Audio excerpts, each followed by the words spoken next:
그래서 아무래도 최근에 좀 거래량이 늘었다는 게 보니까 아무래도 3040이 다시 좀 들어온 것 같아요. 그래서 아무래도 이제 내 집 마련, 이게 이제 아무래도 그 중에서도 이제 가장 저희가 이제 이슈가 있었던 게 아무래도 보금자리 특례 때문에 아무래도 생애 최초나 내 집 마련 하시는 분들이 좀 늘어나지 않겠나. 저는 이제 개인적으로 후레인TV에서도 제가 얘기를 했지 않습니까? 네. 근데 이제 실제로 이제 3040 이런 분들이 이제 대출을 활용해서 이제 내 집 마련하고 그러다 보니까 이제 대출 한도가 많이 늘어나다 보니까 네. 지금 정부에서 대출 한도를 지금 줄이겠다고 50년 만기를 좀 줄이겠다고 그렇게 얘기를 하고 있잖아요. 네. 그리고 지난번에 말씀드렸듯이 작년 연말을 기점으로 바닥을 찍고 조금씩 우상향할 거라고 제가 누차 말씀을 드렸는데 현실적으로 지금 그렇게 되고 있고 그 다음에 지난 시간에 제가 뭐라고 얘기했냐면 역전세는 없을 거라고 그죠? 왜냐하면 찻잔 속의 태풍이고 이제 미리 다 예견한 거는 사실 위기가 아닌 경우가 굉장히 많더라 이런 얘기 제가 했던 거 기억나실 거예요. 근데 지금 9월달 됐는데 오히려 전세 가격이 지금 이제 오르고 있다는 기사도 심심치 않게 보고 있고 생각보다 역전세가 그렇게 크지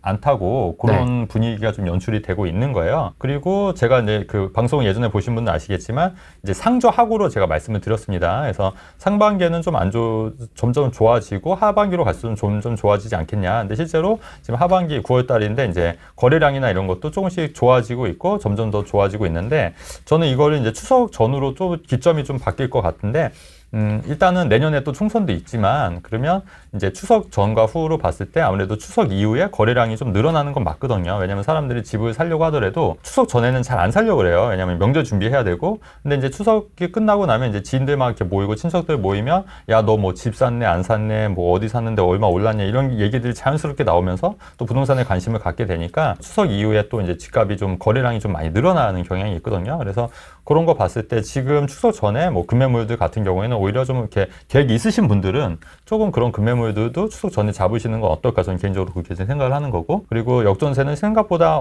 안 날 수 있기 때문에 그런 거 좀 참고해서 이제 의사결정하시면 어떨까 이런 생각이 들고 추석 이후에는 거래량이나 이런 거는 좀 나아질 것 같고 아무래도 내년에 총선 있게 되면 아무래도 이제 계속 이게 좋은 호재를 발표할 수밖에 없어요. 그래서 최근에 지금 발표가 됐던 게 신분당선 연장이 무산이 좀 됐지 않습니까? 네, 무산이 됐는데 그거에 뭐 대안을 이제 민심을 달래기 위해서라도 그거에 대한 대안이 좀 나온다거나 아니면 좀 다른 얘기가 좀 나온다거나 근데 저는 이제 신분당선이 사실은 투자의 100%가 없기 때문에 100% 된다고 생각 안 했었거든요. 그래서 안 돼도 저는 이제 그 삼성역 쪽에 좀 그래도 투자가 괜찮다고 생각했던 이유 중에 하나가 GTX-A는 사실은 그 확정이잖아요. 그러니까 신분당선이 안 되더라도 GTX-A가 뚫리면 그 삼성역에서 연신내역까지 갈아타면 GTX를 이용할 수 있거든요. 그렇기 때문에 신분당선 그게 무산됐다고 너무 실망하지 마시고 그 GTX가 뚫리면 어차피 삼성역 일대도 호재 지역이기 때문에 이런 것도 좀 생각을 좀 해보시면 괜찮을 것 같고 우리가 이제 투자할 때 있어서 모든 거를 다 100% 내가 그 계획한 대로 될 수는 없다고 봐요. 그렇기 때문에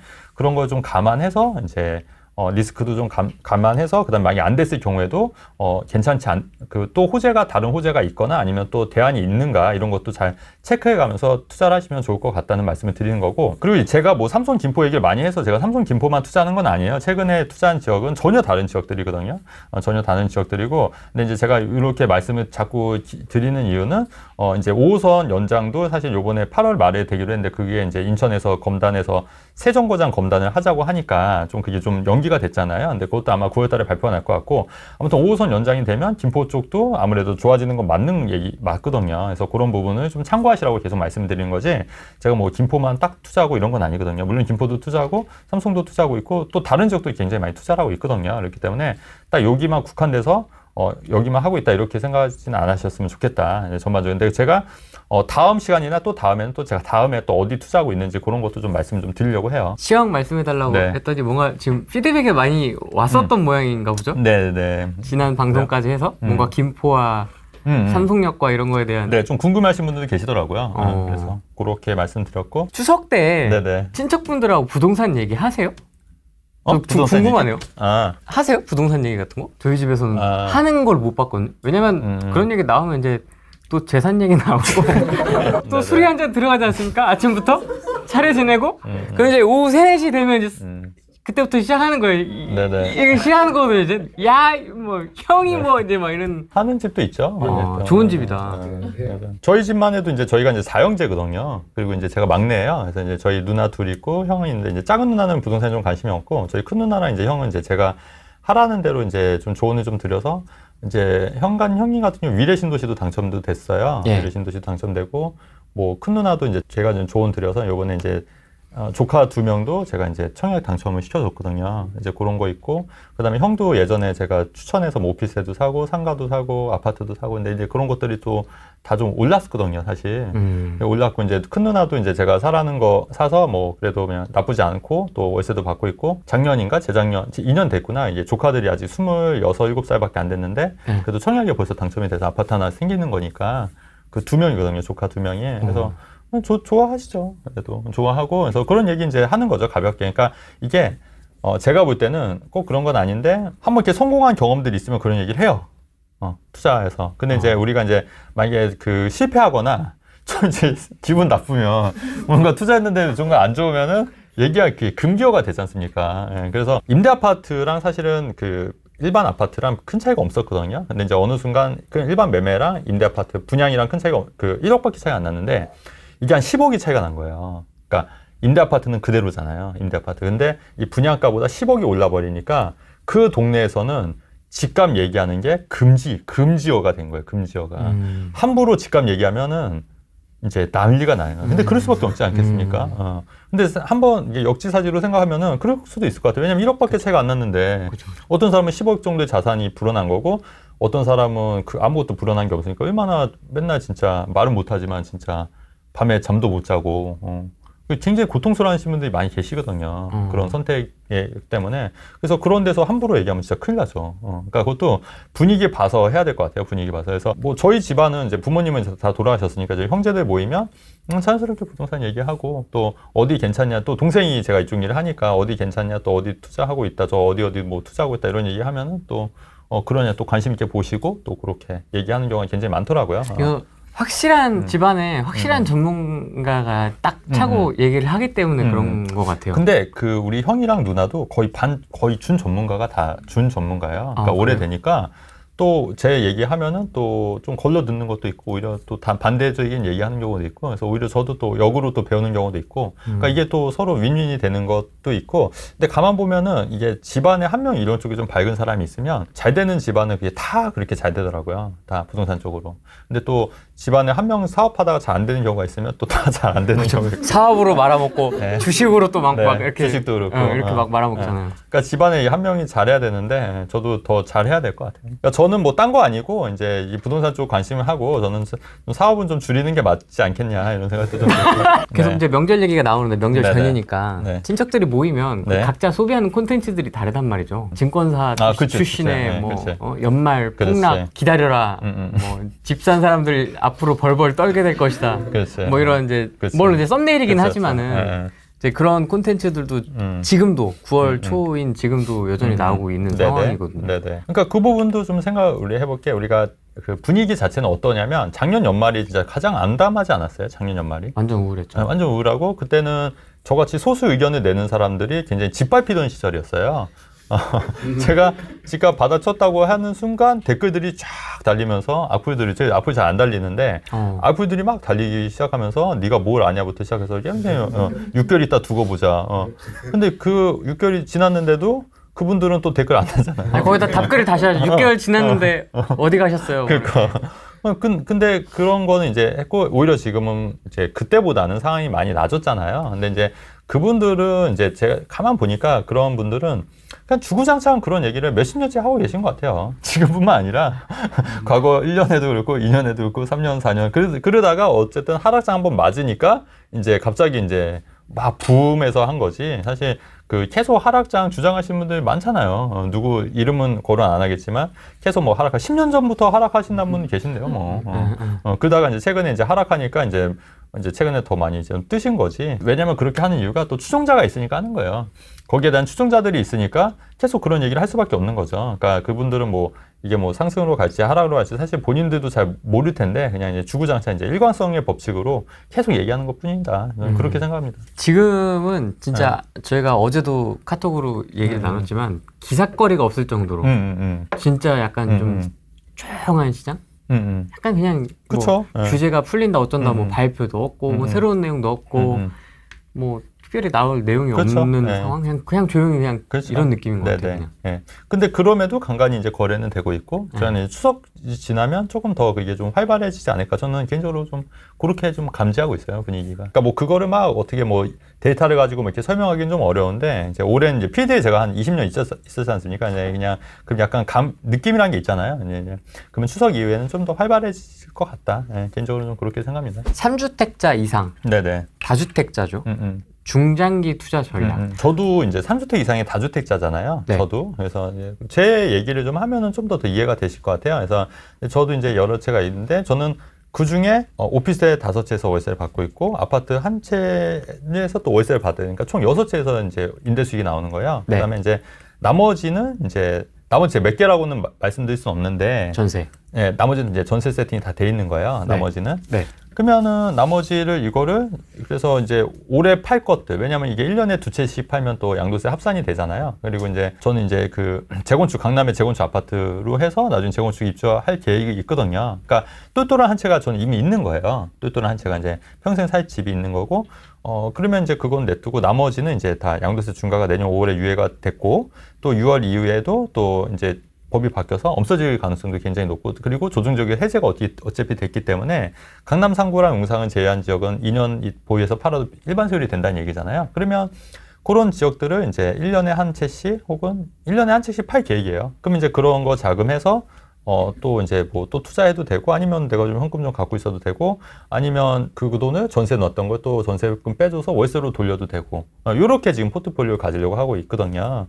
그러니까 그래서 3주택 이상 다주택자는 중장기적으로 어느 정도 시세차익이 오른 거는 파시는 게 맞다고 봐요, 저는. 양도세 내고 파시는 거고, 그리고 또 그거를 팔아서 또 돈이 생길 거 아닙니까? 그러면 또 그걸 가지고 또 저평가되는데 또 사시면 되죠. 그러니까 예전에 한 채였는데 이걸 팔면 또 두 채를 살 수도 있는 거예요. 그 금액적으로. 그러면 그렇게 두 채를 사셔도 되고, 또 세 채를 사셔도 되고. 그러니까 요거는 이제 상황에 따라서 그렇게 해서 계속 사고 그게 저는 이제 그거를 사고 파는 계속 그 전략으로 한 게 벌써 한 20년 된 거 2004년부터니까 그렇게 사고 팔고 하니까 뭐 집도 사고 큰 집도 사고 오피스텔도 사고 뭐 해서 월세도 받고 있고 뭐 이렇게 된 거잖아요. 근데 그거를 계속해서 이제 계속 모으기만 하면은 이제 문제가 뭐냐면 그렇게 해서 이제 50채 100채가 모아지면 아파트가 이제 요거는 이제 처분하는 시점에서는 이제 한 채 이상씩 두 채를 팔게 되면은 이제 양도세가 많이 나오니까 사실 50세를 하면은 이게 한 채씩만 팔아도 50년이 걸린다는 얘기거든요. 근데 죽을 때까지 못 팔 수도 있는 거예요. 근데 그거는 좀 아닌 것 같고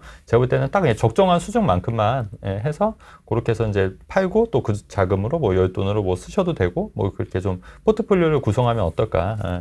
저는 그래서 지금도 여전히 현금이 별로 없어요. 현금이 많이 없고 다 이제 돈 생기면 뭔가를 이제 사업을 하거나 이제 이런 투자를 하는 게 이게 그렇게 된 것 같아요. 그래서 그럼 대표님은 네. 다주택자 포지션을 계속 지금 유지하면서 네네. 왔잖아요. 네. 지금까지 투자하면서 그러면 이 실거주하고 네. 투자용 물건과의 이 밸런스라고 하죠. 네. 왜냐면 실거주에 힘을 빡 내가 주면 투자 물건에 쏟을 에너지가 네네. 줄어들고 네네네. 투자에 또 에너지를 빡 쏟으면은 실거주가 조금 또 허걱대고 약간 이렇잖아요. 그렇죠. 그러니까 그게 자산 규모에 따라 좀 달라졌던 것 같아요. 그러니까 자산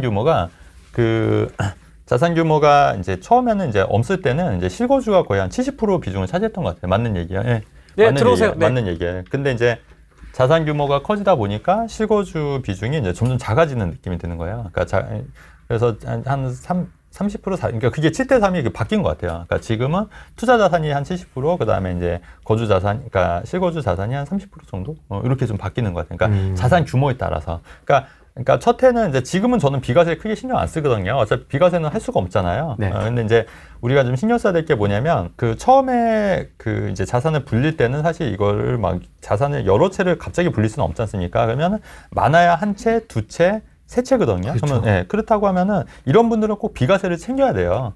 그렇게 비과세를 챙기려고 하다 보면은 이제 실거주를 이제 체화된 경우가 있거든요. 물론 지금은 이제 대거 조정적이 많이 해제가 됐기 때문에 실거주를 안 챙겨도 되지만 이제 그런 실거주를 챙길 때 그러면 이제 2주택이라 하더라도 일시적 1가구 일시적 1세대 2주택을 통해서 또 비과세를 채울 수도 있는 거니까 그런 식으로 이제 실거주를 해서 이제 자산 규모를 키우는 게 그게 정답인 것 같아요. 초반엔 좀 비과세를 이용해서 이 차익을 그렇죠. 좀 최대화하는 게 그렇죠. 네네. 맞겠네요. 네.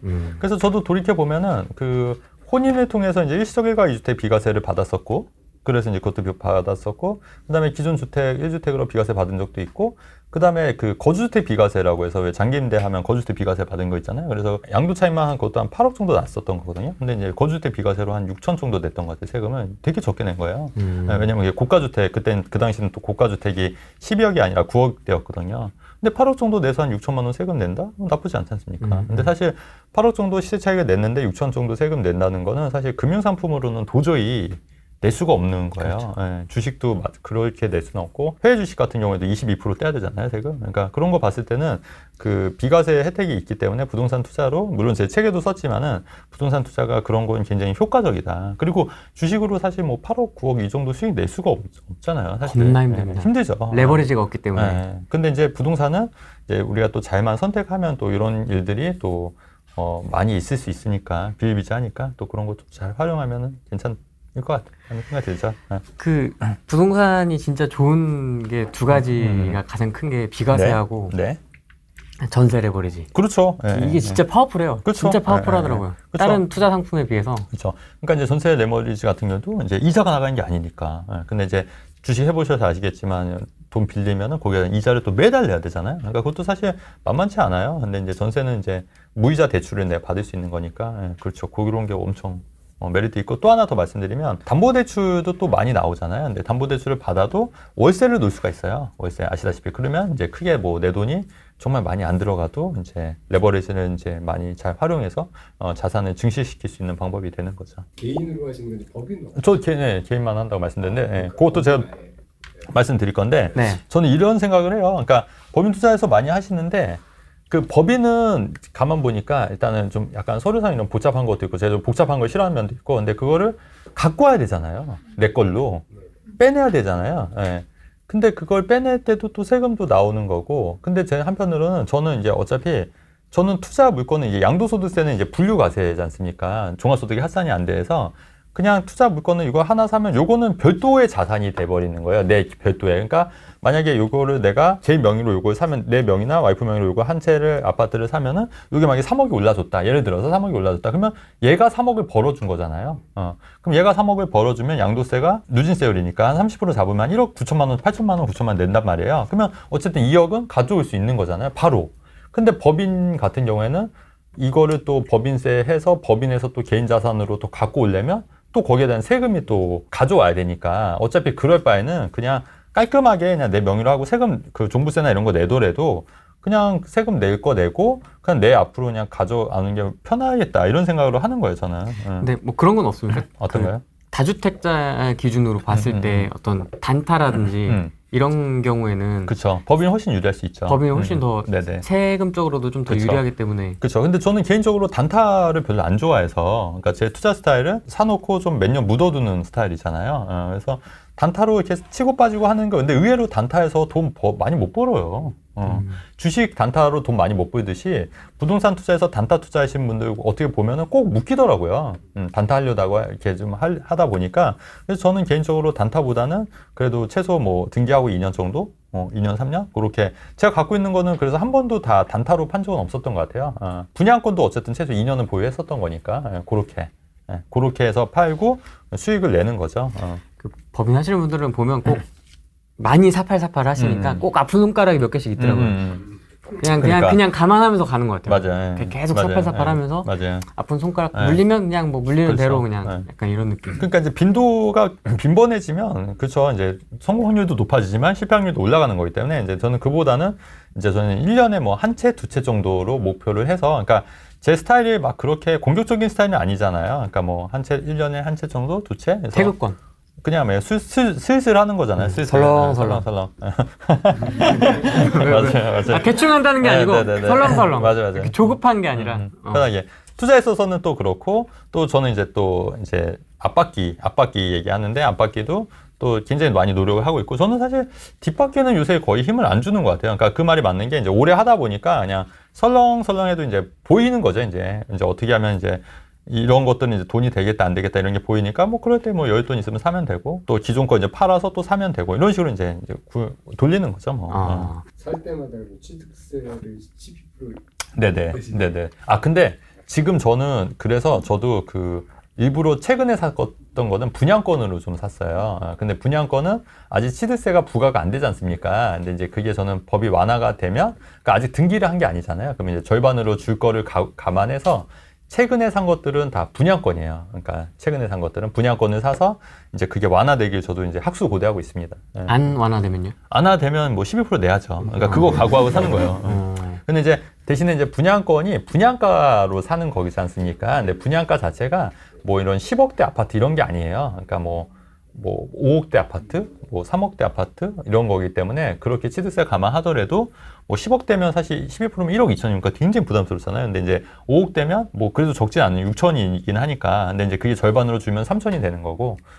그리고 3억대 아파트는 이제 그게 12%하면 3,600이잖아요. 그러니까 물론 이제 적은 금액은 아닌데 그래도 일반 아파트들보다는 그래도 좀 덜 하니까. 그리고 이제 당장 내는 건 아니잖아요. 그래서 저는 완화되는 거를 저도 좀 굉장히 기대를 좀 하고 있는데 이제 내년 또 이제 선거철이 있고 하니까 완화가 돼야 되지 않을까 저는 싶어요. 왜냐면은 그거를 예상해서 작년 12월 20일부터 매수하신 분들도 계시거든요. 그래서 그거는 이제 완화가 좀 돼야 되는 게 맞겠다. 그리고 이미 그 이후에 사신 분들은 완화가 되면 그 절반은 이제 돌려받을 수가 있는 거예요.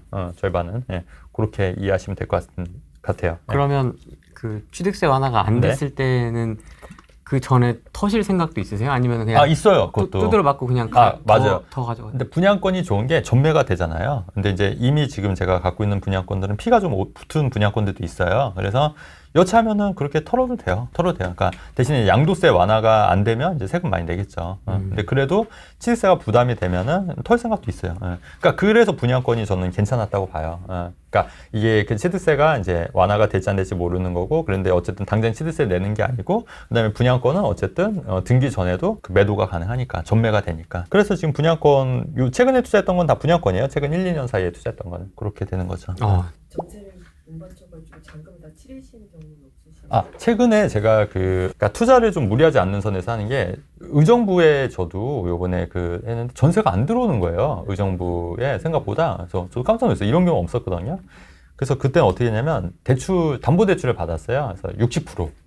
그래서 월세를 놨거든요. 근데 그것도 이제 가능했던 이유가 제가 DSR 적용이 되니까 제가 또 소득이 적은 건 아니니까 대출이 많이 나오더라고요. 그래서 근데 이제 어떤 분들은 이제 대출 한도가 막혀서 이게 안 나올 수가 있는 거예요. 그러니까 그렇잖아요. 근데 저는 이제 대출이 DSR 적용돼서 나오니까 문제가 없는 건데, 그러니까 여차하면 저는 대출을 받아서 월세로 세팅하면 되는 거예요. 근데 월세는 낮거든요. 그래서 지금 월세를 받고 있어요, 거기. 그렇게 해서 이제 이자 내고 조금 약간 남아요. 이제 그렇게 하고 있는데, 근데 지금은 또 전세가 올랐더라고요. 지금은. 그러니까 이게 좀 기다리면 되는데, 이게 안 되면은 이제 최악의 경우에는 대출 받아서 잔금 치른다, 이런 마인드로 하시면 될 것 같아요. 기존에 주택이 있어도 대출. 그거는 LTV 60%는 해당이 안 되는데 DSR이 적용이 되는 거예요. 그러니까 내가 소득이 만약에 DSR이 꽉 찼다, 그러면 안 나오죠. 근데 이제 DSR이 저는 꽉 차게 스타일 투자를 하는 게 아니잖아요. 그러니까 이제 대출이 나오는 거고. 그러니까 그거는 이제 참고하셔서 이제 자기 이제 대출 한도만큼 대출 받을 수 있는 거. 지금은 어쨌든 LTV는 다 풀렸어요. 그래서 60% 다 나옵니다. 8주택자입니다. 네. 매도하려고 했는데 전세가가 다시 오른다고 해서 보유하는 게 나을까요? 전세가는 낮게 계약해서 현재 역전세 부담은 없습니다. 네. 아니, 그러니까 어디 있냐에 따라 달라지는 거죠, 뭐. 어디 있는 거고, 그다음에 자기 포트폴리오가 또 어떠냐에 따라서 달라지는 거니까. 이거는 이제 따로 말씀드리긴 그렇고. 이거는 패를 다 까봐야 되겠네요. 그렇죠. 예. 그거 이제 보고, 그렇죠. 근데 이득 나셨으면 파시면 되죠. 이득 나셨으면 양도세 내고 파시고. 더 오를 것 같아서. 그러니까 이제 그렇죠. 근데 그거를 이제, 그러니까 이런 거예요. 그러니까 내가 이걸 팔고 더 괜찮은 걸 잡을 수가 있느냐. 그러면 뭐 파셔도 되는 거고. 근데 이거를 팔았는데 뭐 더 괜찮은 게 못 보겠다, 그러면 그냥 유지하시는 게 낫죠. 그러니까 팔아서 내가 뭘 할 거냐, 아니면 팔아서 내가 뭐 예를 들어서 뭐 카페를 하나 차려보겠다, 그러면 갖고 계시는 게 나을 것 같다는 생각이 드는 거죠. 그냥 갖고 계시는, 그러니까 사업을 할 거냐 이러면 또 그건 다른 얘기니까. 그러니까 뭘 할 거냐에 따라서 좀 이게 좀 달라질 것 같아요. 전세 얘기에 대한 것도 목소리가 꽤나 커요. 네. 어떻게 큰가요? 하락의 관점에서 굉장히 이 역전세가 매매가도 끌어잡아 내릴 것이고, 굉장히 좀 시장에 큰 영향을 미칠 것이다. 2025년부터 이게 그 분양 공급 물량이 많이 없더라고요. 왜냐면 지금 경기가 안 좋다 보니까 건설사들 다 지금 안 짓고 있고, 그다음에 GS 사태 터지고 하니까 지금 다 몸살이고 있거든요. 그러다 보니까 2025년부터는 사실 집 많이 부족할 것 같아요. 그렇다고 하면은 오히려 또 그때 되면 또 가격이 어떻게 될지 저는 사실 좀 걱정이 되는 부분도 있거든요. 지금보다 더 가격이 훨씬 많이 오를 수도 있기 때문에 그런 거 좀 감안해서, 그러니까 그 원희룡 장관도, 국토교통부 원희룡 장관도 부랴부랴 이제 그거에 대한 대책 마련을 하자고 뭐 그런 기사도 떴지 않습니까? 이게 사실 그런 같은 맥락이거든요. 근데 그런 거를 잘 유심히 보셔야 될 것 같고, 그 다음에 전세가 지금 계속 오르고 있기 때문에 실제로 시장에서도 전세가 많이 오르고 있어요. 그래서 역전세, 여러분들이 생각하는 것만큼 역전세가 나지는 않을 거다. 예, 그리고 최근에 보시면 송파 헬로시티도 전세 가격이 6억까지 떨어졌지만 최근에 10억 5천만 원까지 거의 막 2배까지는 아니더라도 많이 올랐지 않습니까? 그래서 네. 이런 거 보면은 그렇게 전세가 많이 떨어질 것 같지는 않다. 그래서 이제 예전에 그게 우려했던 역전세 난 때문에 집값을 하락할 거다. 올 하반기로 갈수록 이런 예측들은 사실과는 좀 거리가 있지 않겠냐. 저는 예전부터 그런 얘기를 예견을 했었고요. 그다음에 찻잔 속의 태풍이다. 이게 또 우리가 너무 그렇게 걱정하는 것들은 사실은 현실로 일어나지는 않는다. 왜냐면 거기에 대한 대비를 하기 때문에 그렇다. 제가 말씀드렸었잖아요. 그래서 미래가 바뀌는 거라고. 근데 우리가 정말 우려해야 될 건 뭐냐면 아무도 예상하지 못할 때 어떤 사건이 터지니 그게 정말 무서운 거지. 우리가 이미 다 예상을 하고 그렇게 걱정하는 것들은 사실 현실에서는 나오는 경우는 정말 극히 드물다. 제가 그런 말씀도 했던 거 기억나실 거예요. 근데 돌이켜보면은 맞는 말인 것 같아요. 지금도 사람들이 거기에 대한 대비를 하고 역전세 하니까 사람들이 뭔가 다 준비를 했단 말이에요. 거기다 대출도 좀 완화되고 하니까. 그러니까 역전세가 안 나고 오히려 전세 가격이 지금 오르고 있는 형국이라는 거죠. 근데 금리는 아직 안 떨어지고 있는 것 같아요. 네. 그렇죠. 근데 이제 금리도 이게 우리가 금리 문제도 예전에, 그러니까 제가 처음 투자 2004년도만 하더라도 금리가 6, 7%였단 말이에요. 그러니까 그 고가에서도 부동산 투자를 하신 분들이 있었고, 저도 그 안에 포함이 됐었다는 얘기죠. 그때 어떻게 하셨어요? 이자가 7%면. 근데도 예전에는 그게 한 8, 9%였거든요. 2002년, 2099년 뭐 이럴 때는. 그러니까 거의 P2P인데요? 네. 그런 시절도 있었어요. 그러니까 그런 거 봤을 때 또 그 전 사람들은 그냥 존댓말 했던 거예요. 그 정도 금리도 그냥 당연하게 받아들였다는 거예요. 근데 지금 금리가 지금 한 5, 6% 정도 되지 않습니까? 근데 지금도 사람들이 이제 느끼는 게 내성이 생긴 거예요. 나름 내성이 생겨서 전에는 1, 2% 하다가 이거 뭐 엄청나네 하지만 지금 또 내성이 생겨서 그 정도 금리도 이제 좀 받아들이는 입장이 된 거죠. 그러니까 엄밀히 말하면 제가 투자 초창기 시절 때도 금리가 만만치 않았다는 얘기예요. 근데 그때도 투자하고 돈을 벌려고 했던 분들이 분명히 있었다는 얘기예요. 그러니까 그런 거 봤을 때 지금 금리는 물론 높긴 하지만, 전보다 높긴 하지만 그래도 뭐 이게 투자 시장에 정말 큰 폭으로 영향을 주진 않을 거라는 생각이 들고, 다만 이런 건 있어요. 뭐냐면 금리가 상방이 어딘지 예측이 안 되면 그땐 불안하죠. 이게 뭐 10% 갈지 15% 갈지 뭐 이렇게 갈지 두렵잖아요. 근데 어느 정도 상방이 예상이 되고 있는 시점이잖아요, 지금. 그러니까 미국 FED에서도 지금 어느 정도 그 상방에서 더 이상 이제 동결 쪽으로 좀 초점맞고, 올려도 여기서 추가로 조금만 더 올리겠다 이런 뉘앙스지, 여기서 막 갑자기 뭐 더 3, 4% 올리겠다 이런 건 아니잖아요. 미국 물가가 지금 잡히고 있는 추세고, 그렇기 때문에 어느 정도 상방은 정해져 있다. 그리고 그럼 여기서 유지가 될 거냐 하락으로 갈 거냐, 이런 차이라고 보는 거거든요. 그랬을 때 이제 사람들도 여기까지가 이제 고점이구나, 한계구나, 그렇다고 하면은 이제는 동결이 되거나 떨어질 일만 남았다, 이렇게 사람들이 인식을 하게 되니까 그렇게 금리도 크게 부동산에 영향을 덜 미치고 있다고 보는 거예요. 제 견해는. 네. 여러 가지 호재를 평가하실 때 질문이 좋네요. 네. 어떤 기준으로 좋은 호재, 어떤 기준으로 덜 좋은 호재를 구분하십니까? 글쎄요. 호재 등급이라고 해야 될까요? 네. 그러니까 이런 거죠. 여러분 이것도 한번 제 생각을 해볼게요. 요번에 실예를 들어서 삼성역 요번에 신분 당선이 무산이 됐어요. 그럼 사실 그건 호재가 아니라 악재지 않습니까? 근데 다음 뉴스가 뭐냐면 아파트 가격이 3억대 마이너스로 급매가 났다, 이런 기사가 많이 떴어요. 그러면 오히려 그건 제가 볼 땐 기회가 될 수 있다는 얘기예요. 그러니까 그 악재로 인해서 갑자기 급매로, 그러니까 10억 하던 게 갑자기 7억의 물건이 나왔으면 3억이랑. 근데 그 악재가 과연 이 마이너스 30%의 가치를 하는 거냐? 저는 그렇게 보진 않거든요. 뭐 떨어져도 한 10% 정도지 그게 만약 30%의 가치는 아니라고 해요. 그러면 저 같으면 오히려 그거를 기회 삼아서 그런 7억대 떨어진 매물을 잡을 것 같아요. 그러니까 어떤 뉴스에 따라서 이게 호재일 수도 있고 악재일 수도 있다는 얘기예요. 그러니까 여러분들이 딱 이거는 악재다, 이거는 호재다 이렇게 생각할 게 아니라 좀 약간 그 사고의 유연성을 가지고 이럴 때는 이게 호재지만 이럴 때는 또 악재가 될 수 있고 이런 게 악재가 되지만 또 이런 게 호재가 될 수도 있겠구나 이런 거를 계속 생각을 하셔야 되는데 이거를 한 번에 말로 표현하기는 굉장히 어려운 것 같아요. 그러니까 이런 맥락을 좀 잘 이해해 보시면 어떠실까. 그러니까 따로 그런 기준이 있는 게 아니에요. 그러니까 오히려 기준이 있으면 명확한 게 유연한 사고를 할 수가 없는 거예요. 그러니까 물론 이제 명확한 본인만의 어떤 기준들이 기본적인 기준들은 있어야겠지만 그런 기준들은 다 책에 다 나와 있는 거니까 그건 참고하셔서 이제 그런 건 만드셔야 되고 상황에 따라서 이제 다 전략은 다 달라질 수 있다 이런 말씀 좀 드리는 거죠. 빅데이터 사이트에 들어가면 수요 공급 네. 아파트 네. 수요 빨간 줄 탁 치는 거 있지 네, 않습니까? 0.05 그렇게 일괄적으로 판단하면 안 된다는 거죠. 그렇죠. 뭐 그렇죠. 어떤 사례가 됐든지 그렇죠. 간에 투자할 네. 때는. 근데 인생사도 마찬가지 아닐까요, 여러분? 어떤 하나만 보고 그 사람을 평가할 수는 없잖아요. 그 다각적으로 그 사람을 보고 평가하는 거지. 어떤 하나만 갖고 이 사람은 이러니까 이렇다 이렇게 얘기할 수 있는 거는 그건 이제 말이 안 된다고 생각하는 거고 그렇기 때문에 이제 우리가 좀 다각적으로 좀 사고하는 능력을 좀 키워야 되지 않겠나는 게 제 생각인 거죠. 서울 직주 근접 네. 가능한 네. 그다음에 역세권 네. 아파텔이나 네. 다세대 투자는 어떻게 보십니까? 일단은 다세대 투자는 저는 정말 그 반대 많이 하잖아요. 네. 그래서 다세대 투자는 일단 땡이고요. 그다음에 아파트 같은 경우에는 뭐 그래도 오른 아파트도 있어요 분명히. 그래서 이제 근데 이제 가격이 이제 맞으면 아파트 하는 게 좋긴 하지만 뭐 대안으로서 아파트 정도는 좀 나쁘지 않다고 봐요. 대신에 좀 저평가된 데 위주로 해야겠죠.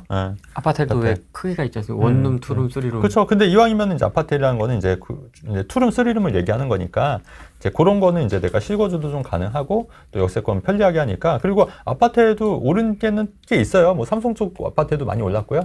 또 어디야 뭐 미사 쪽에 아파트도 좀 많이 올랐거든요. 그런 거 봤을 때 아파트도 잘만 사면 나쁘지 않다. 저는 개인적으로 그렇게 생각합니다. 다만 이제 다세대 같은 경우에는 이제 이게 개발이 안 됐을 경우에 좀 많이 물릴 수 있기 때문에 계속 얘기하는 거잖아요. 우리가 다세대는 하지 말라고. 그렇게 다세대랑 또 지역주택조합이랑 이런 거 있잖아요. 또 기획부동산 뭐 이런 거 쇼핑몰 상가 뭐 이런 거 그다음에 또 하나 있는데 5가지 있는데 어쨌든 요거 책에 있으니까 그것도 한번 보시면 좋을 것 같아요. 예전 책에 있을 거예요 아마. 투자를 할 거면 오히려 저는 수도권에 있는 아파트가 더 나을 것 같다는 게 제 견해인 거죠. 차라리. 왜냐면 수도권 아파트 해봤자 그렇게 큰 돈 들어가지 않아요.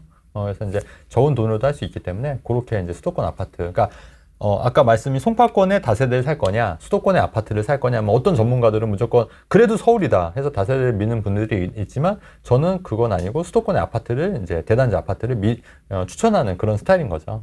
근데 이제 결과론적으로 봤을 때 3, 4년 전에 그 컨셉을 저는 여전히 수도권의 아파트였잖아요. 근데 만약에 3, 4년 전에 수도권 아파트 샀으면 그래도 꽤 많이 올랐을 거예요, 지금. 근데 다세대 샀으면 하나도 안 올랐거든요. 거의 안 올랐어요. 그렇게 봤을 때 이제 물론 올랐어도 아파트만큼 덜 올랐을 거예요. 왜냐면 수도권 아파트도 오른 데는 꽤 많이 올랐거든요. 근데 그런 거 보면은 오히려 이런 게 더 투자 가치가 있다고 보는 거죠. 적은 돈의 기준이 얼마입니까? 한 5천에서 1억이면 가능하죠. 5천에서 1억.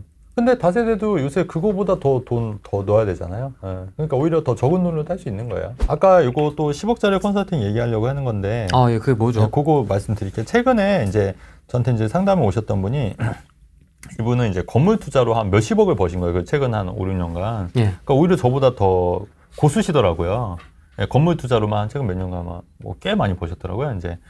근데 이제 이분이 왜 왔냐면 이제 자기는 이제 아파트 쪽은 잘 모르겠다고 이제 저한테 좀 상담 좀 받고 싶다고 해서 이제 오셔가지고 이제 회원가입하시고 이제 저랑 이제 얘기를 했는데 그래서 최근에 근데 이분이 굉장히 이게 빨라요. 이제 투자감이 왜냐면 투자를 굉장히 오래 하셨고 이제 경험도 많다. 그러니까 제가 한마디 하면 바로 이게 얘기가 되더라고요. 그래서 제가 이제 추천해준 지역에 이제 어딘지 제가 말씀드릴 수 없지만은 김포 뭐 삼성 이런 데는 아니고 그걸 막 이렇게 보시더니 근데 이분이 보니까 본인이 그 본인의 가족들을 다 키워주더라고요. 조카들 거까지.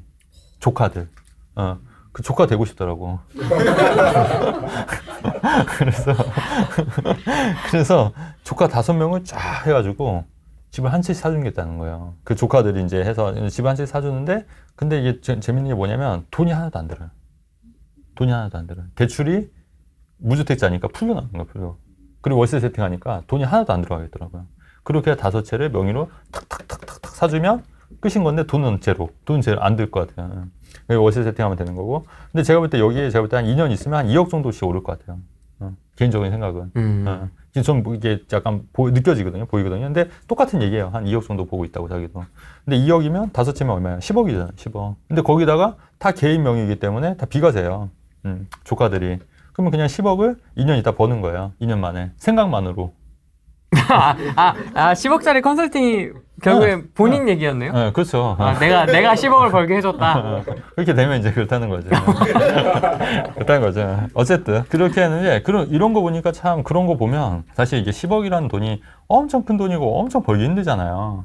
엄청 사실 힘든 거예요, 사실은. 근데 이제 우리가 또 관점을 달리하면은 저는 이제 그런 경험도 많이 있으니까 관점을 달리하고 아이디어만 좀 좋으면 사실 이런 것도 전혀 불가능한 얘기는 아니잖아요. 투자를 하신 분들은 제가 무슨 말을 하고 있는지 아실 거예요. 근데 이제 투자를 안 해보시거나 모르신 분들은 말도 안 된다고 생각할지 모르겠지만 사실 투자를 해보신 분들은 이게 말이 안 되는 게 아니거든요. 그래서 그렇게 해서 근데 이분도 참 대단한 게 배포가 대단한 게 그렇다고 하더라도 사실 반신반의 하잖아요. 근데 이제 투자를 많이 해봤고 경험이 있으니까 그걸 또 촥 사더라고요. 이렇게. 5개를. 그럼 지금 진행이 어디까지 있는? 5개? 세 채까지. 그럼 이제 또 2개 매수 예정이고. 근데 이제 그렇게 하다 보니까 그때 또 소문이 나가지고 이게 부동산 막 여러 군데 하다 보니까 그러니까 호가가 올라가는 거 아니야? 호가가 올랐어요. 그래서 고민이 있어요. 저한테 이제 통화한 거예요. 이제 호가가 한 2, 3천 올랐는데 이거 해야 되나 말아야 되나 해서 일단은 좀 잠깐 대기하자고. 이렇게 근데 그거 하려면 이렇게 살살 해요, 살살. 그러니까. 근데 이제 그걸 놓치신 거지.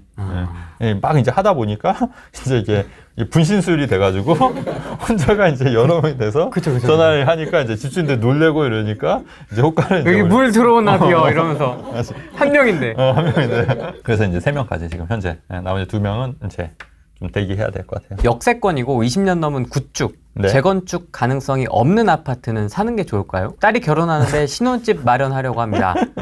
사도 될까요? 딸이랑 사위가 집을 그걸 살려고 한다고 합니다. 그러니까 이런 경우에는 이제 여기는 이제 실거주를 하셔서 전세나 월세 사시고 그 돈으로 투자를 하면 어떠실까?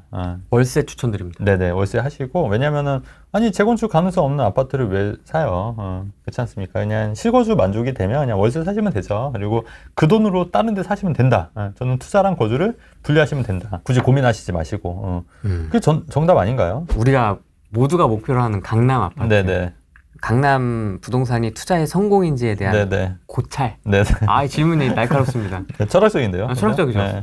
우리가 지금 네. 그 최상급질 향해 열심히 지금 달려가고 있지 않습니까? 네네네. 물론 아닌 분들도 있지만 여러분들 마음속에 있는 그 최상급질을 향해 달려가고 있는데 거기 이제 살고 계신 한 분으로서 네. 투자의 성공. 네. 그러니까 저도 이제 신정동, 목동 빌라서부터 시작을 했거든요. 어렸을 때도 이제 신정동에 이제 빌라에서 살다 보니까 강남 아파트가 지어지는 게 보이고 이제 그때 이제 친구들 강남 아파트 이사 간 친구들이 이제 부자가 되는 걸 보면서 나도 이제 저런 아파트에 살아야겠다 이런 생각을 어렸을 때 했었고 그래서 신정동하고 이제 결혼해서 이제 빌라로 이제 처음 이제 신혼생활 하고 그 다음에 이제 아파트 사고 또 결국엔 저도 이제 강남에 와서 사는데, 근데 제가 또 한 가지 생각한 게 뭐냐면, 우리가 이제 해외여행을 가거나 이제 경치 좋은 풍경을 보지 않습니까? 근데 그게 사실은 3일은 못 가더라. 3일은 못 가요. 한 달은 이상 갈 것 같아요. 아니. 3일. 제가 갈 때마다 놀라는, 이렇게 사진 찍고. 아니, 오랜만에 가서 그렇지. 거기 라운지라 그러죠? 네네네. 스카이 라운지라고 하죠? 거기 딱 있으면은, 네. 그 앞쪽 네. 포레스트 이렇게 쫙 뷰가 산 뷰가 있으면서 맞아요. 저쪽에 맞아요. 이제 타워팰리스? 타워팰리스가 딱 보여. 저기 부익남이 저기서 촬영을 하고 있겠구나. 딱 보면서 부익남 기다려라. 나도 타워팰리스 들어간다. 이제 막 이렇게 호연지기도 좀 기르고. 부익남이 타워팰리스 알아요? 거기서 촬영한다고 제가 들었는데 뭐 지금은 모르죠. 네네네. 지금은 사옥이 있다고 하니까 뭐 어디서 찍는지 모르겠지만 저기 부익남이 있구나. 난 여기 라운지에 있는데 뭐 이러면서 이제 그런 생각도 좀 하면서 이렇게 되게 멋있더라고요. 저는 거기 노트북 들고 맨날 갈 것 같아요. 아니 그렇지 않아요, 근데 그것도 뭐 진짜 뭐 한 3, 4일 일주일이고 그렇지 않고 사람이 이제 더 큰 거를 하거나 더 이렇게 약간 자극적인 걸 원하는 게 사람인 것 같고 저도 마찬가지인 것 같고 그리고 재벌 그렇게 따지면 뭐 재벌들은 진짜 그냥 가만히 있어도 행복해야 되잖아요. 근데 그렇지 않아요. 또 재벌들도 엄청 열심히 일하고 또 엄청 또 하고 또 스트레스도 만만치 않은 게 본인의 결정에 의해서 뭐 몇십 조가 왔다 갔다 하는 결정들을 내려야 되니까 사실 그런 스트레스도 만만치 않을 거 아닙니까? 그래서 그런 거 봤을 때 강남의 부동산에 사는 게 꼭 투자의 성공이라고 저는 보진 않아요. 물론 이제 뭐 좋고 그리고 이제 좋고 이런 부분이 있지만 꼭 그게 뭐 전부다 이런 건 아닌 것 같고 그냥 뭐 그래도 어쩔 때 보면 그쵸 가끔 뭐 보면 아이 그래 내가 옛날에는 이렇게 그런데 살았었는데 그래도 많이 컸다 이런 생각에서 기특하다 이런 생각도 하고 와이프랑도 그런 얘기 하고 뭐 그 정도지. 또 그렇게 따지면 뭐 강남 부동산에 사시는 분들은 뭐 다 마찬가지잖아요. 뭐 어찌됐건 그분들은 뭐 부모님 잘 만나서 살거나 아니면 또 사업으로 자수성가해서 사신 분들. 근데 그런 분들도 이렇게 같이 만나서 얘기하면은 결코 그런 생각 안 해요. 그냥 평범해요. 그냥 평범하고 자기들보다 더 큰 부자들도 있는 걸 다 알기 때문에 되게 굉장히 겸손하세요. 그래서 이제 그런 거 같지는 않고 이제 다만 이제 강남에서 살면 또 좋은 게 뭐냐면 이제 우리 애들이 있으니까 이제 자녀 친구들이 이제 뭐 예전에 친구들 할아버지가 옛날 뭐 전 장관 출신이다 아니면 뭐 그러니까 그런 분들의 또 자제분들 하니까 또 그런 인맥이 좀 쌓이고 이런 거 그런 게 또 자녀한테는 좀 좋은 것 같고 뭐 그다지 뭐 그게 꼭 성공의 그런 건 아닌 것 같아요. 근데 사니까 좋긴 좋더라. 사니까 좋긴 좋아요. 그래서 여러분들도 가능하면은 성공해서 또 사업이나 투자로 성공해서 오시면 좋을 것 같아요. 그래서 누구처럼 뭐 강남 살아봤으면 별거 없다, 뭐 오지 말아라. 이거는 진짜 되게 본인한테 이기적인 얘기인 것 같고 아니 성공해서 잘 되면 오시는 게 맞죠. 오시고 또 능력 되면 오는 게 맞죠. 원하면. 저는 그렇게 봐요. 그다음에 또 자녀분들도 또 열심히 해서 오시면 좋은 거잖아요. 저는 그렇게 생각해요. 어떤 분들은 이제 자산으로 네. 말씀하시는 분도 있고 어떤 기준점을 이렇게 딱 정하시는 분들도 네. 있는데 대표님이 생각하시는 부동산 투자자로서의 성공은 뭐라고 생각하세요? 그런 것 같아요. 그러니까 크게 돈 걱정 없이 그냥 살 수 있고 그냥 뭐 자유롭게 그러니까 좀 더 자유롭게 뭐 인간관계나 이런 것도 좀 더 자유롭게 뭐 그렇게 하는 거 그 정도. 그다음에 뭐 좀 그래도 제가 좋은 게 뭐냐면 그래도 저도 많이 이제 베풀려고 많이 하잖아요. 사람들 많이 제가 살려고 하고 근데 그런 거 밥값 내가 내고 뭐 술값 내가 내고 뭐 그 정도 하는 거죠. 뭐 근데 이제 여기서 더 욕심이 뭐냐면 이제 그거보다도 이제 성취욕인 것 같아요. 성취욕. 내가 요걸 해서 이름을 알리는 뭐 그런 걸 수도 있고 명예. 아니면 그래서 저도 계속 베스트셀러 작가 되려고 노력하는 거지 않습니까? 아니면은 뭐 다른 사업에서 또 성공하고 싶다 뭐 이런 욕심 뭐 그런 거 성취욕. 그러니까 사람이 그런 이제 성취욕이나 그런 뭔가 성과에 대한 뭐 갈망이 있으면 조금씩 발전하고 있고 그게 또 삶의 활력이 되는 것 같아요. 근데 이제 그 길이 뭐 매번 이제 탄탄대로는 아닐 거지 않습니까? 뭐 하다가 또 이렇게 좀 약간 이제 안 좋을 수도 있고 무너질 수도 있고 계속 하지만 어쨌든 회복 탄력성에 의해서 계속 넘어져서도 일어나면서도 꾸준히 가는 거잖아요. 그래서 이제 제가 그 에필로그에도 썼듯이 인생의 정점을 한 번에 찍다가 내려오면 굉장히 우울해질 것 같아요, 진짜로. 근데 이제 인생의 정점을 좀 천천히라도 꾸준히 찍으면은 인생이 굉장히 행복해지지 않을까. 저는 그런 철학을 갖고 있어요. 그래서 저도 물론 이제 꾸준히 책도 쓰고 있지만은 정점을 가급적 늦게 찍으려고 또 조금씩 또 다른 것도 준비하고 있고 뭐 그렇게 하고 있는 것 같아요. 저도 철학적인 질문이 훅 들어와가지고 저도 철학적으로 그래서 추가 질문도 한번 드려봤습니다. 네. 또 가족들의 행복도 물론 중요하죠. 그래서 저도 저희 이제 애들 있고 또 이제 애들이랑 또 잘 지내고 또 와이프랑도 또 사이좋게 잘 지내고 가족들이랑 행복도 굉장히 중요하고 그다음에 아까 또 말씀드리고 싶은 게 뭐냐면 그 최근에 또 우리 막내 아들이 요새 체스에 빠져가지고 체스. 그래가지고 요새 막 진짜 체스에 이제 그 학원도 강남에 체스 학원이 있어요.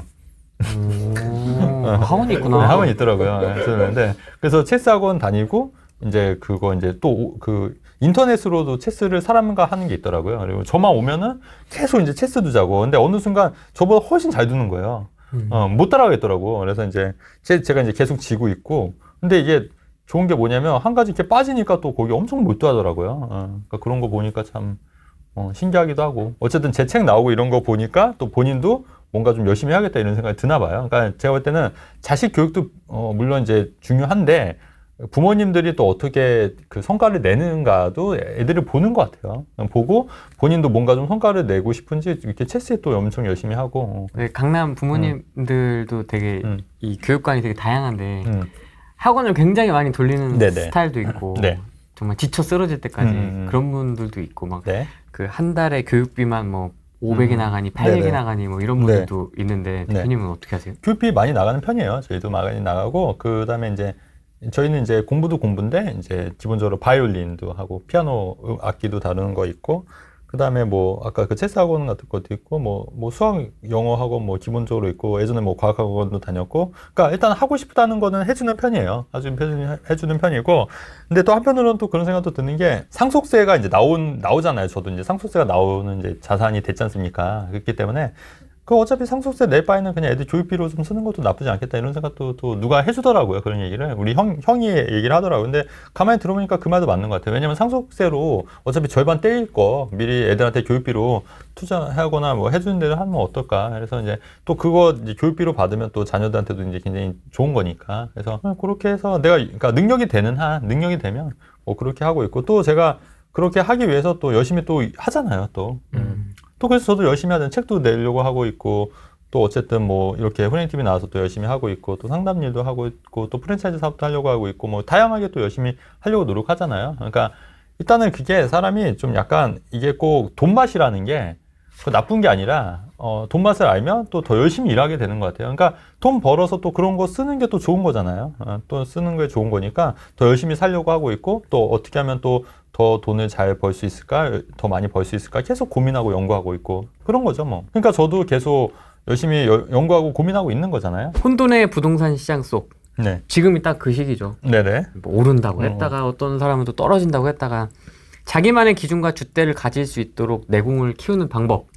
네네. 그러니까 일단은 본인이 이제 중심이 서야 되잖아요. 근데 중심이 설려면 이제 일단 아셔야 되잖아요. 그러니까 잘 모르면은 중심이 설 수가 없어요. 이게 맞나 틀리나 모르겠다 하니까. 네. 그러니까 일단은 본인이 잘 이게 알고 있는 건지 모르고 있는 건지 이제 확신이 안 들고 하는 거니까. 그러니까 그런 확신이 들려면 제가 볼 때는 작은 성공 경험들이 계속 쌓여야 될 것 같아요. 그러니까 작은 성공 경험이 계속 쌓이면서 이게 확신이 드는 거지 이게 처음부터 이게 자기 확신이 딱 가질 수는 없다고 보거든요. 그렇다고 하면은 꼭 성공 경험이 있고 이게 부동산 투자뿐만 아니라 뭐 또 다양하게 또 자기 성공 경험을 쌓을 수 있는 방법들이 있을 거 아닙니까? 뭐 예를 들어서 뭐 담배를 피신 분은 담배를 끊는 것도 어떻게 보면 성공 경험이잖아요. 그러니까 그렇게 자기 확신을 만들고 자기만의 기준을 세워서 본인이 이제 이게 올바른 판단을 내릴 수 있다는 거를 계속 이제 인정을 해야죠. 그렇게 해서 이제 쌓아가면은 내 결정이 맞겠구나 이런 거를 계속 이제 생각을 하게끔 이제 해야 되는 거죠. 근데 사실 어려운데 그래도 뭐 꾸준히 해야죠 뭐. 이게 이제 어떤 분들은 이제 네. 전문가분들도 네. 그 부동산에 대한 저평가나 네. 좀 투자 상품을 발라내는 능력이 안목이 네. 데이터로 하시는 분도 있고 그렇죠. 그렇죠? 데이터를 깊게 파서 네네. 뭐 어떤 막 정말 온갖 거시 미시 네네네. 데이터를 다 때려 넣어가지고 네. 이제 그걸 가지고 뭐 분석을 하시는 네네네. 분들도 있고 또 어떤 분들은 이제 심리를 엄청나게 분석을 해서 네네. 인간 지표, 네네네. 군중 심리 이런 것들을 이용을 해서 이제 좀 네네. 그런 걸 강조하시는 분들도 있고 네네. 심리를 읽어야 된다. 네네. 그리고 또 어떤 분들은 이제 현장에 답이 있다. 네네네. 그래서 현장을 정말 많이 맞아요. 다니면서 뭐 어쩌라는 거야 우리 맞아요. 보고 다 하라는 거야. 뭐 데이터도 봐야 되고 현장도 봐야 되고 뭐 이렇거든요 지금 네. 상황이. 근데 사실 다 맞는 말이에요. 네. 다 맞는 말인데 이제 본인의 어떤 기준을 갖고 근데 저도 전반적으로 이제 두루두루 보는 편이거든요. 이제 저는 다만 데이터는 좀 안 보는 편이에요. 사실 이제 데이터가라는 게 좀 왜곡이 될 수도 있고 또 이제 내가 작성자에 따라서 또 왜곡들이 변질이 될 수가 있거든요. 그래서 데이터는 좀 안 보는 편이긴 한데 어쨌든 뭐 심리나 분위기나 뭐 이런 거는 계속해서 현장에 답이 있는 것도 꾸준히 보는 게 맞는 것 같아요. 그래서 그거는 하나에 딱 몰두하지 마시고 두루두루 보시는 게 맞을 것 같아요. 두루두루 보시면서 이제 감각을 키우시는 게 맞을 것 같고 그 다음에 이게 어려우면 정말 저는 그렇게 생각해요. 이거 아웃소싱 하면 돼요. 아웃소싱. 아웃소싱 하면 되지 않습니까? 그러면은 이거 정말 잘 아시는 분들한테 왜냐면 이런 얘기하면 좀 기분 나쁠 수도 있는데 인형인간이라는 얘기가 있어요. 인형인간이 뭔지 아세요? 인형인간? 네, 많이 들어봤죠. 들어봤죠. 네. 뭐냐면 이 세상이 바뀌는 게 사실은 그 0.1%의 어떤 사람들이고 그리고 그 0.1%를 믿고 따르는 1%의 사람들로 인해서 세상이 바뀌는 거지 그리고 나머지는 99%는 다 그냥 그걸 따라간다는 거예요. 그래서 인형인간이라 해서 최근에 박경철 교수님 거 제가 영상 본 적이 있는데 한번 관심 있으시면 보시면 좋을 것 같아요. 근데 사실 그 말이 맞거든요. 사실 0.1%에 의해서 세상이 바뀌잖아요. 사실은 아이폰 만드신 비게 누구죠? 저기 스티브 잡스나 이런 사람들 혹은 뭐 왓슨이라든가 증기 에너지를 발견해. 그런 사람들의 세상이 바뀌고 거기에 맞춰서 또 1%가 옮겨가는 거지. 그리고 나머지 90% 따라가는 거 분야가 맞다는 생각이 들거든요. 그래서 내가 이런 쪽에 조금 좀 내가 좀 아직은 많이 부족하다고 하면은 뭐 공부를 해서 하는 방법도 있고 지금 뭐 유튜브나 이런 데 보면은 뷰를 전해주는 유튜브가 굉장히 많아요. 그렇지 않습니까? 저뿐만 아니라 뷰가 굉장히 많은데 이 중에서 정말 괜찮다, 맞는다 잘 찾아보면 또 있을 거 아닙니까? 그러면 그런 분들 말을 또 계속 들으면서 또 감을 키우고 또 이 사람이 했던 말과 또 돌이켜보면 맞는가. 그다음에 내 생각을 계속 그 말만 들을 게 아니라 계속 개입하는 거죠. 나는 이렇게 생각하는데 이 사람은 이렇게 얘기하네. 나는 이렇게 생각하는데 이 사람은 이렇게 하네. 그러니까 그렇게 하다 보면서 계속 통찰력을 이제 키워야죠. 아니 찾아서 들어갔던 빌라를 막 얘기하고. 그러니까 그런 거 이제 걸려야죠. 그러니까 그렇게 그거를 걸려야 되는 것도 안목인 거예요. 그것도. 근데 유튜브를 이제 그 오래 보신 분들은 보인대요. 유튜브 오래 보시는 분들은. 근데 처음 보는 분들은 그게 안 보인다는 거예요. 근데 유튜브 오래 보시고 하신 분들은 아, 이 사람이 진실을 얘기하는 거구나. 이 사람이 거짓을 얘기하고 있구나. 이런 게 이제 보인다는 거죠. 그게 또 참 어려운 게 그 사자들도 10개 중에 8개는 또 맞는 말을 합니다. 그렇지. 거기에 맞아요. 섞어요. 두 가지. 맞아요. 이상한 걸 섞어요. 맞아요. 교묘하게. 네. 그 뭐 재건축 상가라든지 맞아요. 이상한 걸 섞어. 그러니까 옳은 말 하다가 이제 교묘하게. 옳은 말, 교묘하게 신축 빌라 딱 넣고 그렇죠. 뭐 약간 이런 식으로. 그러니까 이제 좀 더 헷갈리죠. 헷갈릴 것 같아요. 많이 헷갈리죠. 모르시는 분들 많이 헷갈릴 수 있어요. 맞아요. 그러니까 저도 요거 되게 많이 하고 있잖아요. 제가 혹시 그 건물주 마블 보드게임 만든 거 아세요? 그게 한 달에 얼마 정도 들어올 것 같아요? 현금이? 감이 없으세요? 1000이요? 지금 근데 그게 절반 이상이 남는 거예요. 그러면 한 정도? 이게 이제 순이익이 잡히는 건데. 근데 그거는 따로 돈 들어가는 건 없어요. 왜냐면 이제 주문이 오면 제가 이제 그거를 이제 외주에서 보내면 거기서 포장해서 보내는 거예요. 택배로. 그래서 이제 수월하게 만들어서 시스템을. 그래도 웬만한 오피스텔 아니면 상가 하나 값이잖아요. 그래서 꾸준히 많이 팔리면 그거 하고 있고. 그럼 그거는 리스트만 넘겨주는 거예요? 그렇죠. 그러면 이 수익 쉐어는 어떤 식으로? 아니 그 스마트 스토어는 저한테 다 결제가 되는 거예요. 저한테 돈이 다 들어와요. 그다음에 여기는 그거는 이제 택배비는 이제 3개월마다 정산해서 제가 보내주는 거고 보관비랑 보관비는 한 달에 10만 원 정도 부과되는데 아니 그거 발송해주는 사람도 있을 거 아니에요? 그게 다 포함해요. 그 택배비에서 좀 더 붙이는 거예요. 그러니까 3,500원이면 그게 이제 3,500원 안에 그게 택배 그게 포장하고 이런 게 한 300원 붙는 거예요. 이게 3,800원. 그 물건은 어디 보관돼 있어요? 지금 창고에 있어요. 그 만들어준대. 그러면 그 창고에서 알아서 꺼내서 택배까지 해주는 걸 포함해서 택배비를 정산을 하는 거군요. 그거랑 보관료. 보관료까지. 그러니까 이제 원금은 거의 다 회수가 된 거예요, 사실. 오히려 이제 돈이 이제 남는 거니까. 근데 이제 만약에 이게 다 팔리고 나서 또 계속 팔리면 그냥 현금 흐름이 되는 거니까. 그러니까 이렇게 제품 하나 만드는 것도 어떻게 보면은 또 노후 대비용으로도 할 수 있는 거고. 그 다음에 책 인쇄도 여러분 제가 말씀드린 게 요거 한 건 하면은 인쇄가 몇 프로일 것 같으세요? 이런 얘기 하면 재밌어요. 여긴 전문가시고. 네네네. 혹시 감 있으세요? 이게 첫값이 얼마? 18,500원인가 그럴 거예요. 몇 프로? 인쇄가 몇 프로일까요? 네, 저는 이제 10%로 계약을 했어요. 왜냐면 높다. 네, 왜냐면 이제 나는 2번 냈으니까. 난 중견 작가죠. 다작작가. 그러면 18,500원이면 정도 남는 거예요. 한 권 팔리면. 그러면은 만약에 10,000권 팔리면 10만 부 팔리면 10만 권 자신 있으신가 보면 거기까지 카운팅을 하시면 아니 이제 3만 부 하시면 그렇게 이제 이것도 어떻게 보면 또 현금 있는 거고. 그다음에 오피스텔 지금 5채 하고 아파트 하나에서 6채. 제가 총 보니까 3번 있더라고요. 오프 더 레코드니까. 그 중에 이제 월세 받는 게 6채, 나머지가 이제 전세. 종부세 내죠. 근데 그래서 많이 또 벌잖아요. 그럼 억 단위 아니에요? 아니, 그 정도는 아니에요. 왜냐면 또 그 정도는 아니에요. 왜냐면 분양권은 아직 그 종부세 대상이 아닌 거고, 또 오피스텔도 종부세 대상이 아니고. 분양권 포함해서? 분양권 포함이니까. 오피스텔도 종부세 대상이 업무용이면 종부세 대상 아니에요. 업무용이 아니에요. 네네. 그렇죠. 그러니까 주거용은 안 쓰고, 그러니까 그 오피스텔 빠지는 거고. 그게 또 종부세 기준이 9억에서 10억으로 늘어났으니까 이제 각각 4억이니까 몇몇가 따져도 한 60억 정도, 5, 60억 돼야지 종부세 대상이 되는 거예요. 왜냐면 각자니까. 그러니까 이제 생각보다 많이 안 나오는 거지. 그리고 프랜차이즈. 그것도 수입 있어요. 해서 매달 또 들어오는 게 있고, 현금으로. 중개업도 있고. 그렇죠. 그 다음에 컨설팅도 받고 있고. 그러니까 이게 수입비원이 다변화되니까 한 달에 조금 딴 데서 좀 덜해도 딴 데서 좀 메꿔지고, 그렇게 하는 거고. 사실, 근데 이제 주 업무가 이제 중개도 제가 자격증이 있으니까 중개도 해드리거든요. 회원들에서. 옛날에는 1만 시간의 법칙 이래가지고 외길 인생 10년을 8시간씩 10년을 파야 된다. 약간 이런 느낌으로 주장하시는 분들이 많았는데 요새는 진짜 완전히 트렌드가 바뀐 것 같아요. 그렇죠. 약간 이런 식으로 좀 다각화하고 파이프라인은 최대한 좀 이렇게 해놔. 근데 왜냐면 또 한편으로는 이게 또 약간 불안한 마음도 있어서 그런 것 같아요. 이게 사업하다 보니까 이게 혹시 또 잘 부동산 경기가 안 좋거나 이제 하락하거나 뭐 안 좋을 수도 있잖아요. 그거에 대비해서 뭔가 좀 준비를 해야 되니까. 그래서 이제 다각화해서 이제 여기가 좀 안 되더라도 여기가 좀 잘 되게끔 하고 그렇게 하고 이제 프랜차이즈도 요번에 하고 있는 거에서도 또 이제 현금 흐름이 이제 좀 더 들어오는 거니까. 그러니까 그런 식으로 이제 자꾸 이제 다각화하는 거죠. 하지만 그거 하면서 저도 이제 또 실패하는 경우도 굉장히 많아요. 실패한 경우도 있었잖아요. 그러면 또 돈도 좀 날리는 경우도 있고. 근데 이제 그럼에도 불구하고 큰 틀에서 봤을 때는 항상 매년 플러스죠. 플러스죠. 근데 그러니까 그거를 실패를 하더라도 이거 다 만회할 수 있을 만큼 돌리는 거예요. 그러니까 실패를 하더라도 이 정도는 내가 이제 컨트롤이 된다. 그 정도에서 조그맣게.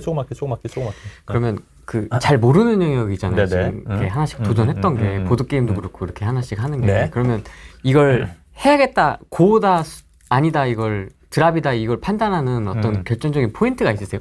그러니까 일단 마음이 하고 싶은 거 이게 너무 하고 싶은 하고 거예요. 싶은 것과 할 수 있다는 또 좀 다르지 않습니까? 근데 할 수 있겠다 이런 게 한 절반 정도 될 때, 한 50% 될 때, 한 60% 정도 되면은 일단 도전하는 거죠. 그러니까 80%까지는 아니고, 그러니까 투자는 이제 80% 정도 돼야지 이제 투자를 하는 편인데, 이거는 이제 불확실성이 너무 크니까 이런 사업이나 이런 거는 그래서 그래도 한 60% 한번, 그리고 내가 이 정도 망해도 괜찮다. 사실 건물주 마부도 그런 마인드로 했거든요. 4천만 원 처음에, 6천만 원 처음에 들어갈 때, 그거 뭐 날리면 어때? 이런 마인드로 했는데, 그래도 잘 되고 있어서, 그런 걸로 하는 거죠, 뭐. 제가 그때 엄청 반대했거든요. 태운다 그래가지고, 뭐 디자인비랑 제작비, 그 시안이랑 뭐 해가지고 할 때 제가 진짜 뜨악했거든요. 네. 근데 이제 되게 잘 됐죠. 딱 꾸준히, 안착이 딱 돼가지고. 그러니까 그렇게. 그거 보면서 좀 되게 신기했고. 몇 개 정도 사셨을 때 내가 이걸로 생활이 돌아갈 수 있구나라는 생각이 드셨는지. 자산 규모가 그래도 순자산 규모로 한 20억 정도 넘어가면서 좀 그렇게 됐던 것 같아요. 좀 약간. 왜냐면 이제 여차하면은 내가 10억짜리 살고 10억으로 돌려도 되겠구나 이런 마인드가 되니까. 그 전에는 월급을 받으시면서 생활을. 그렇죠. 월급 받으면서 이제 투자. 저는 이제 만으로 한 27살 때부터 투자를 했거든요. 그러니까 굉장히 어린 나이에 한 거예요. 이제 그때는 아마 상상도 못 했던 거예요. 그러니까 그렇게 이제 하면서 이제 투자를 했던 거고. 그다음에 그리고 이제 투자 상담을 하게 된 계기는 또 뭐냐면 제가 이렇게 막 하면서 또 주변에 이제 이런 거 괜찮은 거 있으니까 한번 해봐라 했는데 이런 분들이 다 잘 된 거예요. 같이. 그래서 그래도 이렇게 하니까 보람이 있구나. 그렇게 하다 보니까 만약에 내가 자격증 따야겠다. 이렇게 해서 이제 그렇게 이제 그렇게 우연찮게 된 거예요. 저도 하다 보니까. 투자 돈을 모을 때 극도로 아꼈던 시기가. 그럼요. 저도 그 책에도 이제 썼지만 한 3년간은 진짜 그 당시에는 1,000원짜리 김밥이 있었어요.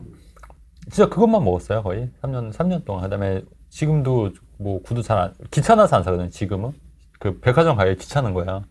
그래서 안 사는데 이제 그때는 이제 신발 한 켤레로 거의 한 2년을 신었던 것 같아요. 그래서 거의 막 너덜너덜해질 때까지 안 사고.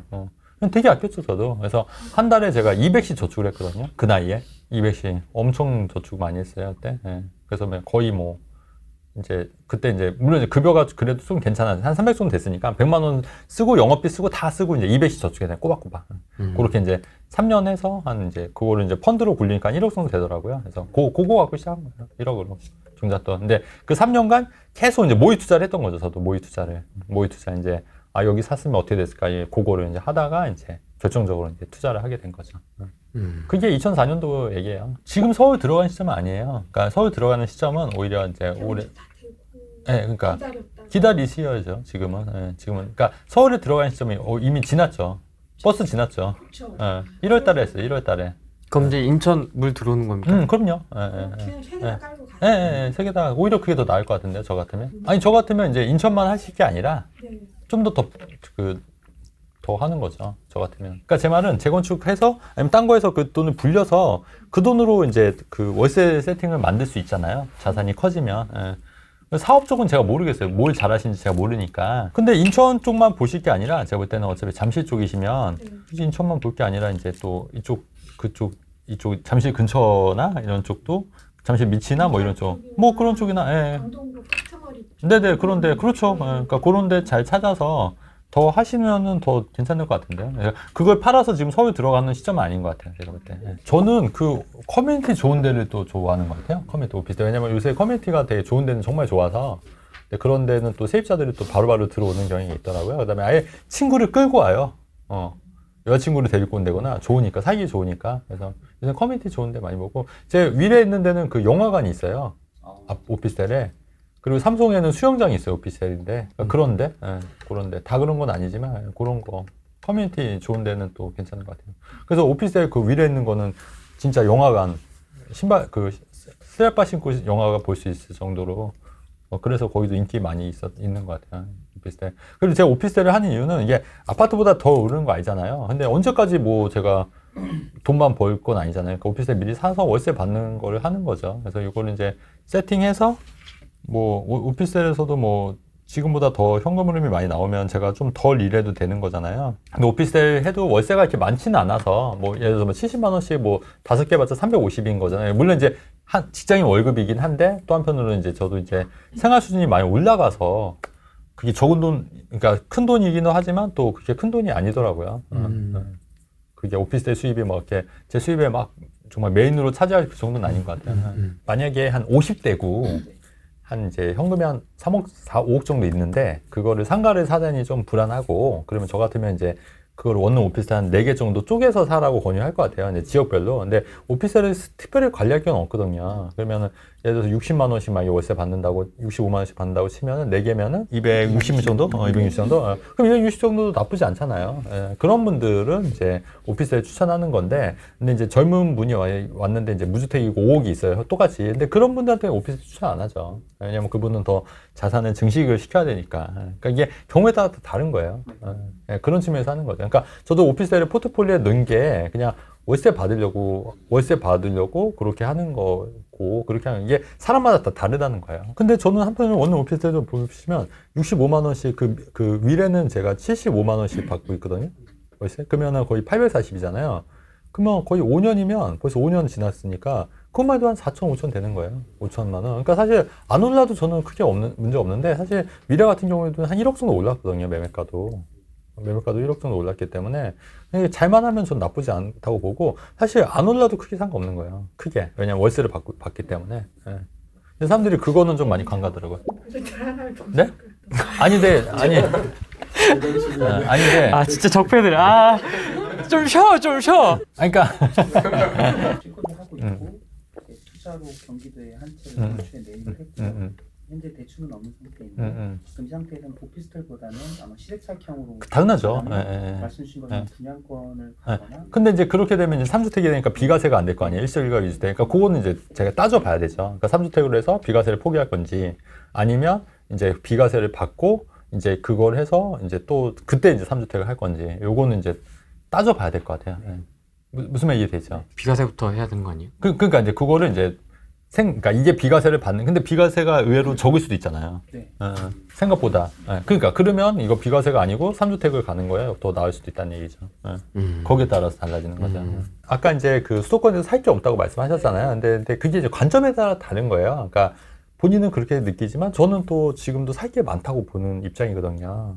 그러니까 어디에서요? 수도권에서요? 네, 수도권에서. 그러니까 근데 이제 그거를 이제 못 보시는 분들은 기회가 없을 거라고 생각하시는 거고, 근데 저는 그게 이제 예전에도 그랬고 책에도 썼지만 그런 기회들이 굉장히 무수히 많이 봤잖아요. 그러니까 저는 저희 입장에서는 이런 거는 지금도 나쁘지 않다고 판단하는 거예요. 근데 다만 이제 근데 아파트랑 다세대를 비교하면 아파트는 그래도 매매가 잘 돼요. 매매가 어쨌든 수도권에 있어도. 근데 이제 다세대는 이제 개발이 됐을 때만 이제 매매가 되기 때문에 그런 리스크는 어쨌든 존재한다는 얘기지. 그래서 뭐 그게 뭐 안 좋다 이런 얘기는 아니에요. 이제 다만 그런 불확실성을 내가 안고서 투자를 해야 되는 건 있다. 그렇기 때문에 조금 조심하셔야 된다. 이제 그런 측면에서 말씀드리는 거예요. 근데 그게 뭐 저희가 뭐 나쁘다고 얘기하는 건 아니고, 왜 어른들이 어른 말 들으라고 하는 얘기가 있잖아요. 무슨 갑자기 내가 꼰대가 된 것 같아.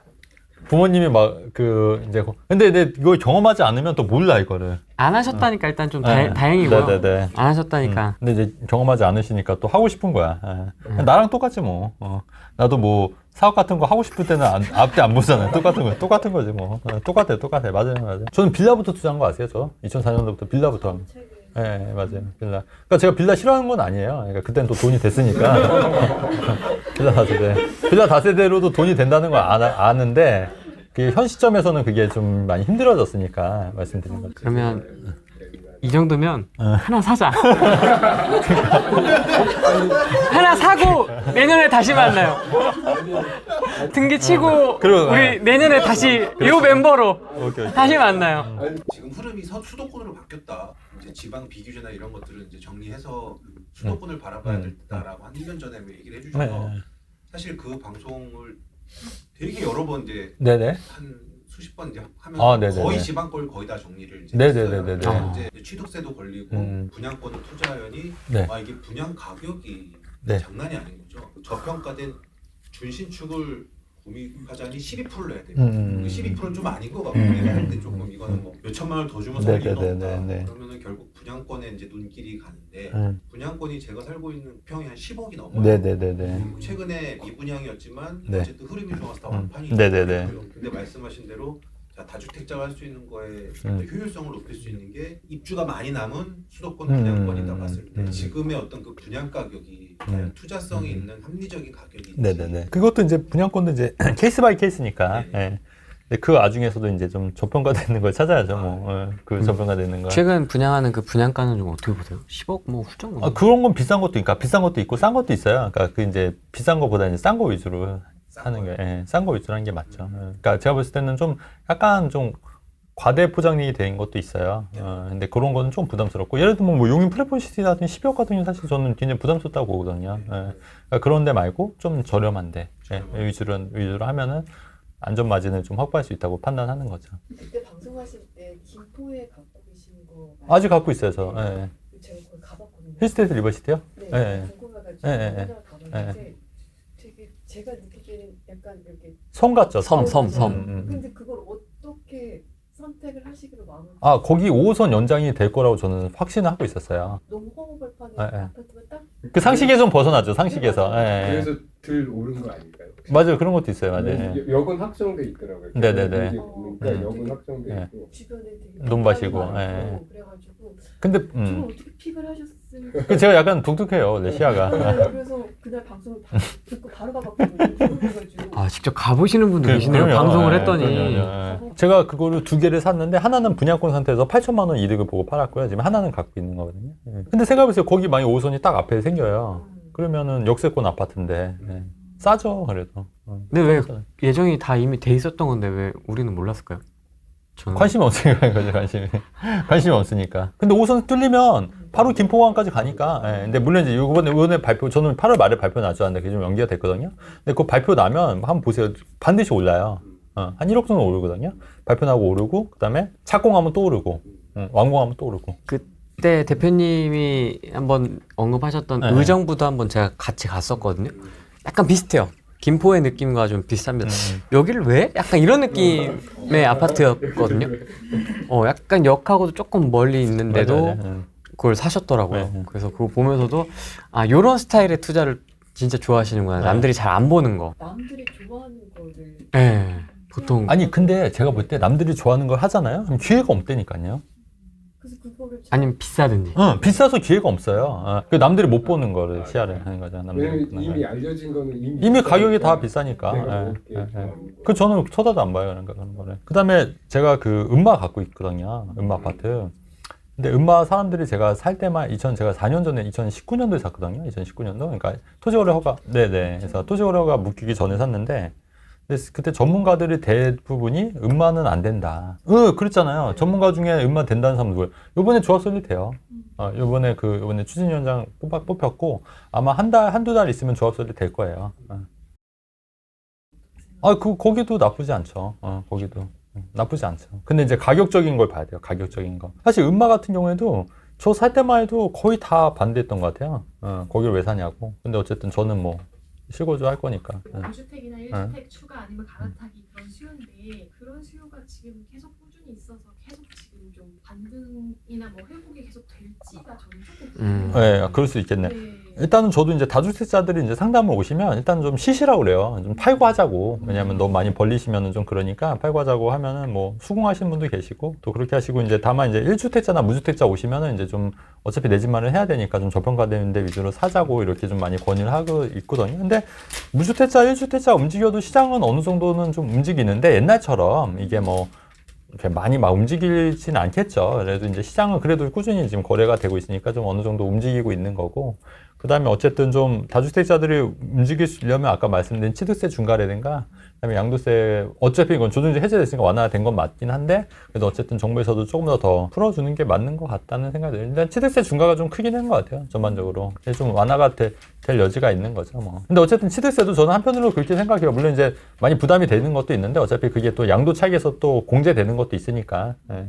그리고 아까 얘기했듯이 분양권은 여차하면은 또 그냥 내가 그냥 등기 안 하고 팔 수가 있는 거잖아요. 그래서 그렇게 해서 저도 포트폴리오 그렇게 가져왔고 예전에 그 취득세 중과되기 전에 분양권들은 최근에 의정부 같은 경우는 등기가 옛날 걸 취득세가 적용이 돼요.